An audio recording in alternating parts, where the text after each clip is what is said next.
Driving at Home with ABOR's housing economist, Dr. Clare Knapp. Hi all, welcome back to our last episode of Driving at Home in 2024. This year has just flown by and it's crazy to believe that 2025 is right around the corner. We're wrapping up 2024 with a year in review of the Austin housing market. And I would say it was a steady goes it kind of year for our housing market.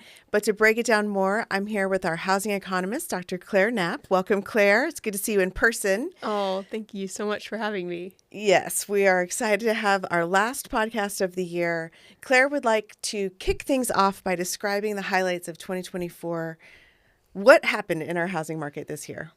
So, as you mentioned, Kelea, it really was a fairly steady year when we think about the median sales price and closed sales on a year-over-year basis, really only down a very modest 2%, even a little under 2%. So I would call that essentially flat and, really a very similar performance, right, to what we saw in 2023. Yeah. And of course, the major headline this year just continued to be elevated mortgage rates.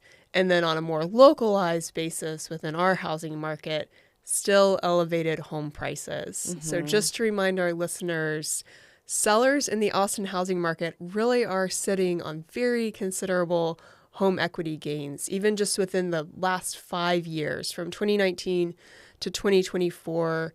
Home prices, that median sales price increased over 40%. So we are still very much in a market where home prices are elevated. And so that's caused a little bit of reckoning between buyers and sellers. And that is something, in all year of doing this podcast with you, you have preached from the rooftops about sellers needing to kind of come down a little bit more in order to meet that buyer demand, and buyers still sort of struggling with navigating affordability. So what are some of the factors in the broader economy that affected the housing market this year? Of course, mortgage rates are top of mind, and housing is the most interest rate sensitive sector in the broader economy. So mortgage rates are always going to be the biggest phenomenon affecting our housing market. And really what we saw at the top of the year was a lot of optimism within the market that the Federal Reserve would induce more rate cuts into, of course, a higher magnitude than they actually did. And so there's been somewhat of a correction, especially over the last several months, really since kind of, I would say, the beginning of the second half of 2024. There's certainly been kind of a correction in the market as investors and market participants are rethinking, reframing their thinking or have reframed their thinking around the Fed. Mm-hmm. So what we saw, to sum it up, is that mortgage rates initially declined, kind of starting around that July 4th holiday, really began to tick downward. But, unfortunately, right around the end of September, beginning of October, dipped into that near 6% range and then quickly turned and have since increased to 6.72%. Mm-hmm. So a pretty significant increase in mortgage rates just over the past couple months. Yeah, and that was kind of a theme that we saw all year with regards to the interest rates. So what did we see with respect to home sales and prices? How did we end this year compared to last year? So, again, it was a pretty modest decline, about even under 2% year over year in terms of home sales and prices. However, it does very much depend on which price range you're talking about when you're looking at closed sales. We actually saw that this year was a little bit of a stronger year for first-time buyers. Mm-hmm. We saw a stronger performance among our lower-priced inventory in the sense of just number of closed sales. Of course, there's more inventory across the board, so that really helped out our first-time buyers. But I think generally the mentality shifted a little bit. I think folks are becoming more accustomed to the fact that mortgage rates are going to remain elevated. That phenomenon really is here to stay. Whereas I think in 2023, there was still, folks were kind of holding on to hope that mortgage rates would decline in 2024. So maybe chose to delay their home purchase in 2023, but kind of said, well, we might as well bite the bullet in 2024, especially among those first-time buyers who are the most sensitive buyers when it comes to increases in mortgage rates. Right. It makes it makes it much easier for people to plan also when they know what the interest rates are going to be, albeit a little bit higher than what we had anticipated. So, Right. Great. Well, it's interesting that you highlighted that over 40% increase in the median sales price in the MSA over the last 5 years. I think it's so easy for that to get lost in the current narrative on the Austin housing market, which seems to be very much focused on the moderation in home prices since 2022. We know that it's only partially true, and the median sales price was essentially flat from year over year from 2023 to 2024. And further, that doesn't really paint the full picture when we think about home prices over the longer span of time, i.e. the pre-COVID era. We've talked this year about the need for sellers to set more realistic expectations. Can you please describe the implications to sellers of, say, a 10% decline in asking prices? What does that do? Sure. So I realize that as a seller, if you're thinking about, a 10% decline in your asking price, that probably seems like a considerable amount. But when you really put it into context and you realize that, again, even just over that 5-year span from 2019 to 2024, the median sales price increased over 40%. Yeah. Well, then you have to think, what if you've owned your home for 10 years or for 15 years, 20 years? How much home equity have you really accrued? And the point there being that because home price appreciation in the Austin market has been so strong over an extended period of time, I realize, the past couple of years have been a little bit of a blip, but over the longer span of time, and we know that on average, folks tend to own their homes for about 9 to 10 years. So when you're thinking along those lines, when you're really looking at how much your home has increased in value, that 10% drop really probably isn't as significant as you might otherwise think.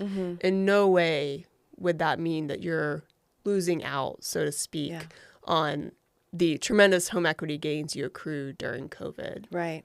I've said this so many times, but I still think it's so true that it's still time to plant your flag in Austin. It's so important for our members to understand a relatively moderate decline in asking prices can really move the needle for buyers while still allowing sellers to retain significant home equity gains, like you were just saying. Can you please describe the landscape for home price appreciation in the Austin housing market over the long term? Sure. So we've averaged 4.5% home price appreciation on a year-over-year basis. And of course, that's an average. That's not necessarily what we've seen over the past couple of years. But when you take into account the over 30% home price appreciation that we saw during the height of the pandemic, again, it does average out. So 4.5% is a strong figure. When you're looking at other MSAs in Texas, Austin has actually had the strongest performance, the strongest gains in home price appreciation. Again, over a longer span of time, it's going to differ depending on any given year in which you're looking at the data. But, we really do outpace the other 3 major metros. If you're thinking about DFW, Houston, and San Antonio, we really have led the pack. So, again, we're experiencing a little bit of moderation in our market, as are most markets, due to just that national factor of mortgage rates. But we also have the advantage now of having more supply in our market. And really, hopefully, along those lines, continuing to kind of eke away at some of those affordability constraints that were really becoming, a very significant barrier to home buyers in the Austin market. And of course, there's still large gains to be made along that front. But overall, the increase in supply has been really welcome news for us. So the message is for buyers agents as you're working with your clients, and even for those listing agents out there, we can't emphasize enough how important it is to impart to your clients the significance home price appreciation in the Austin housing market has historically seen.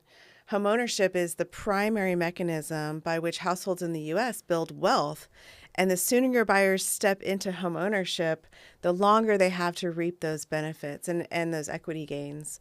And for sellers, it's important to impart to them that they can continue to harness home equity gains through the Austin housing market when selling and buying a new home as well. So speaking of which, how did our first-time home buyers fare in the Austin housing market? You kind of touched on it just a minute ago. Tell us about those first-time buyers. So, like we were talking about just a minute ago, first-time buyers really had a stronger performance in 2024, which is than great. In 2023. Yes, we needed that for them. Yeah. Exactly, and I think it's probably one of the stronger performances they've had over a longer span of time, just because, again, when we're talking about those affordability constraints, we have to consider the supply side of the equation. It's not just a story on mortgage rates, right? Even though mortgage rates were, of course, lower a few years ago, there was very limited inventory for buyers, especially first-time buyers. So I think what we've seen is that as more sellers have come to the table and been willing to kind of play the game in the Austin housing market, that has played out across the board. And we've also seen an increase in supply among our lowest priced homes. And that has been, reflected really, really well in terms, again, of how first-time buyers have reacted. They've really kind of eaten up that higher inventory of more affordable homes, especially as we're looking at Hayes County and to some extent Williamson County. But, if you're thinking about Buda, Kyle, San Marcos, where there's a larger concentration of those lower priced homes that first-time buyers can actually, afford, we've really seen them react well to that increase. Yeah. Well, kudos to our agents out there that are working with those first-time home buyers and helping them get through that process, which we know can, navigating the process in this market right now is not easy. So kudos to those agents. And again, just thank you for joining us all year, Claire. It's been just a fantastic year to have a podcast, with Unlock MLS and the Austin Board of Realtors. We are wrapping up our overview of the 2024 Austin housing market. I still can't believe we're even saying that. Our episode on what to expect in the Austin housing market in 2025 will be released in the new year. So please be sure to keep a lookout for that.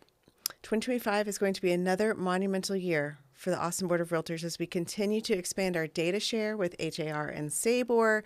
So please stay tuned for more research and data to come. Also, just a quick plug. Don't forget to go to unlockmls.com for your new website where all of the research and information and news releases will be housed. So don't forget that it's unlockmls.com now. With that, we wish you a very happy holiday to you and yours, and we will see you in 2025. Take care, guys. See you next year.